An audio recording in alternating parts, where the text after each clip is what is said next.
നമുക്ക് NDT ടെസ്റ്റുകളിൽ നമ്മൾ കോമണായിട്ട് യൂസ് ചെയ്യുന്ന അടുത്തൊരു testing method magnetic particle testing എന്ന് പറയും. അപ്പോൾ മാഗ്നറ്റിക് പാർട്ടിക്കിൾ ടെസ്റ്റിംഗ് എന്താണെന്ന് നമുക്ക് നോക്കാം. ഇത് വളരെ കോമൺ ആയിട്ട് ഉപയോഗിക്കുന്ന ഒരു ടെസ്റ്റിംഗ് മെത്തേഡ് തന്നെയാണ്. പക്ഷേ നമുക്കറിയാം മെറ്റൽസിനെ നമ്മൾ മൂന്നായിട്ട് ക്ലാസിഫൈ ചെയ്തിട്ടുണ്ട്. അതിൽ ഫെറോ മാഗ്നറ്റിക് ആയിട്ട് വരുന്ന മെറ്റീരിയൽസിനെ മാത്രമേ നമുക്ക് ഈ ഒരു ടെസ്റ്റിംഗ് മെത്തേഡ് ഉപയോഗിച്ച് ടെസ്റ്റ് ചെയ്യാനായിട്ട് സാധിക്കത്തുള്ളൂ. അതായത് കറണ്ട് പാസീവ് അല്ലെങ്കിൽ മാഗ്നറ്റായിട്ട് മാറാനുള്ള ആ ഒരു എബിലിറ്റിയൊക്കെ ഉള്ള ആ ഒരു ടൈപ്പ് ഓഫ് മെറ്റീരിയൽസിനെ ആയിരിക്കും നമ്മൾ ഫെറോ മാഗ്നറ്റിക് മെറ്റീരിയൽ എന്നുള്ളൊരു ടേം കൊണ്ട് ഉദ്ദേശിക്കുന്നത്. അപ്പോൾ ഫെറോ മാഗ്നറ്റിക് ആയിട്ടുള്ള ക്ലാസിഫിക്കേഷനിൽ വരുന്ന മെറ്റീരിയൽസ് ഏതാണോ ആ മെറ്റീരിയൽസ് ആണ് നമ്മുടെ വർക്കെങ്കിൽ നമുക്ക് ഈ ഒരു ടൈപ്പ് ഓഫ് ടെസ്റ്റ് നടത്തി നമ്മുടെ QC അല്ലെങ്കിൽ NDT ടെസ്റ്റുകൾ നടത്തി നമുക്ക് റിസൾട്ട് എടുക്കാം. അപ്പോൾ എങ്ങനെയാണെന്ന് നമുക്ക് നോക്കാം. ഫെറോ മാഗ്നറ്റിക് മെറ്റൽ ആയിരിക്കണം എന്നുള്ളതാണ് അതിൻ്റെ ഫസ്റ്റ് പോയിന്റ്. അപ്പോൾ നമ്മൾ ചെയ്യുന്നത് ബേസിക്കലി പറഞ്ഞാൽ ഇലക്ട്രിസിറ്റി നമ്മൾ പാസ് ചെയ്യുന്നു, അല്ലെങ്കിൽ ഒരു കറൻറ്റ് നമ്മുടെ വർക്കിലേക്ക് കടത്തിവിടുന്നു, മാഗ്നറ്റായിട്ട് കൺവേർട്ട് ചെയ്യുന്നു നമ്മുടെ ഒരു വർക്കിനെ. അപ്പോൾ മാഗ്നറ്റായിട്ട് വർക്ക് ചെയ്യുമ്പോൾ നമുക്കറിയാം ഒരു നോർത്ത് പോള് ഒരു സൗത്ത് പോളും ഉണ്ടാകുന്നു.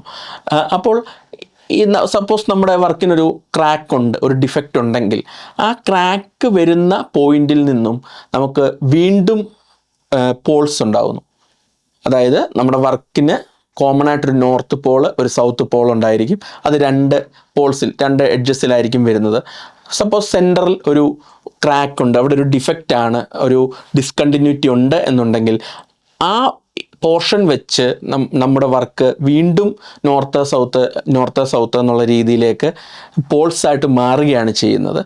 അപ്പോൾ ആ പോൾസായിട്ട് മാറി നമ്മുടെ ആ ഒരു ക്രാക്ക് വരുന്ന സ്ഥലത്ത് നമ്മൾ ഒരു മാഗ്നറ്റിക് പൗഡർ അപ്ലൈ ചെയ്യുന്നു. നമ്മുടെ വർക്കിലേക്ക് എവിടേക്കാണോ ടെസ്റ്റ് നമ്മൾ ചെയ്യുന്നത് ആ ടെസ്റ്റ് ചെയ്യുന്ന എല്ലാ ഏരിയാസിലോട്ടും നമ്മളൊരു മാഗ്നറ്റിക് പൗഡർ അപ്ലൈ ചെയ്യുന്നു. അപ്പോൾ ആ മാഗ്നറ്റിക് പൗഡർ നമ്മുടെ ആ ഒരു ഡിഫക്റ്റുള്ള ഏരിയാസിൽ വന്ന് കോൺസെൻട്രേറ്റഡ് ആയിട്ട് ഇരിക്കുന്നു. അപ്പോൾ കോൺസെൻട്രേറ്റഡ് ആയിട്ട് ഇങ്ങനെ കൂടിയിരിക്കുമ്പോൾ നമ്മൾ എന്തെങ്കിലും ചെറിയൊരു എയർ അപ്ലൈ ചെയ്ത് ബാക്കി എക്സസ് ആയിട്ടുള്ള ആ ഒരു പൗഡറിനെ റിമൂവ് ചെയ്തിട്ട് എവിടെയാണ് ഇത് വന്ന് ഡിപ്പോസിറ്റ് ആയിരിക്കുന്നതെന്ന് ചെക്ക് ചെയ്ത് ആ ഡിപ്പോസിറ്റ് ആയിരിക്കുന്ന ഏരിയാസിൽ ക്രാക്ക് ഉണ്ടെന്നുള്ള ഡിറ്റക്ഷൻ നടത്തുകയാണ് ചെയ്യുന്നത്. ഞാൻ പറഞ്ഞതിൻ്റെ ബേസിക് പ്രിൻസിപ്പിളാണ്. അപ്പോൾ ഇതിൽ നമ്മൾ ആ ഒരു ഇലക്ട്രിക് കറണ്ട് പാസ് ചെയ്യാൻ അല്ലെങ്കിൽ മാഗ്നറ്റിക് ആയിട്ട് നമ്മുടെ മെറ്റീരിയലിനെയൊക്കെ കൺവേർട്ട് ചെയ്യാൻ നമ്മൾ ഉപയോഗിക്കുന്ന ഒരു എക്യുപ്മെൻ്റാണ് ഇലക്ട്രോ മാഗ്നറ്റിക് യോക്ക് എന്ന് പറയുന്നത്. യോക്ക് വളരെ കോമൺ ആയിട്ടുള്ള നമ്മുടെ ആ വർക്കിൻ്റെ ഒരു പാർട്ടാണ്. നമുക്ക് എവിടെ നിന്നാണോ ആ ഒരു ഇലക്ട്രിക് സപ്ലൈ വരുന്നത് ആ സപ്ലൈയുമായിട്ട് കണക്ഷൻ ചെയ്തിട്ടുള്ള ഒരു ഫീൽഡായിരിക്കും, ഒരു എക്യുപ്മെൻ്റ് ആയിരിക്കും യോക്ക് ഡയറക്റ്റായിട്ട് നമ്മുടെ വർക്കിലേക്ക് അപ്ലൈ ചെയ്യുകയാണ് ചെയ്യുന്നത്. സിമ്പിളായിട്ട് പറഞ്ഞാൽ യോക്ക് ഒരു കയ്യിൽ വെച്ച് നമുക്ക് ടെസ്റ്റ് നടത്തേണ്ട ഏരിയാസിലൂടെ പാസ് ചെയ്തിട്ട് ആ സെയിം ടൈമിൽ തന്നെ നമ്മൾ ആ ഒരു മാഗ്നറ്റിക് പൗഡർ അല്ലെങ്കിൽ ആ ഒരു പൗഡർ അപ്ലൈ ചെയ്തുകൊണ്ടാണ് നമ്മുടെ ഈ ഒരു വർക്ക് നടത്തുന്നത്. അപ്പോൾ അതിനുശേഷം നമ്മൾ ഒരു എക്സസ് ആയിട്ടുള്ള പൗഡറിനെ റിമൂവ് ചെയ്യുന്നു. എയറോ അങ്ങനെ എന്തെങ്കിലും ഹൈ പ്രഷറിലുള്ളൊരു എയർ അല്ല, ഒരു ചെറിയ രീതിയിലുള്ള എയർ ഉപയോഗിച്ച് നമ്മൾ എക്സസ് ആയിട്ടുള്ള പൗഡറിനെ റിമൂവ് ചെയ്യുമ്പോൾ എവിടെയൊക്കെയാണ് ഡിപ്പോസിഷൻ വരുന്നത് എന്ന് നമ്മൾ ചെക്ക് ചെയ്യുകയാണ് ചെയ്യുന്നത്. ഇത് വളരെ സിമ്പിളാണ്. ഇതിൻ്റെ ഒരു ആപ്ലിക്കേഷൻ പോർട്ടബിളായിട്ടുള്ള വർക്കാണ്. വലിയ മെഷീനറീസോ കാര്യങ്ങളോ ഒന്നും ഈ ഒരു ടെസ്റ്റിലും വരുന്നില്ല. അതുകൊണ്ട് തന്നെ മെക്കാനിക്കൽ ഇൻഡസ്ട്രീസിൽ വളരെ ഇമ്പോർട്ടൻ്റ് ആയിട്ടും അല്ലെങ്കിൽ ആപ്ലിക്കേഷനും ഉള്ള ഒരു ടെസ്റ്റിംഗ് മെത്തേഡാണ്.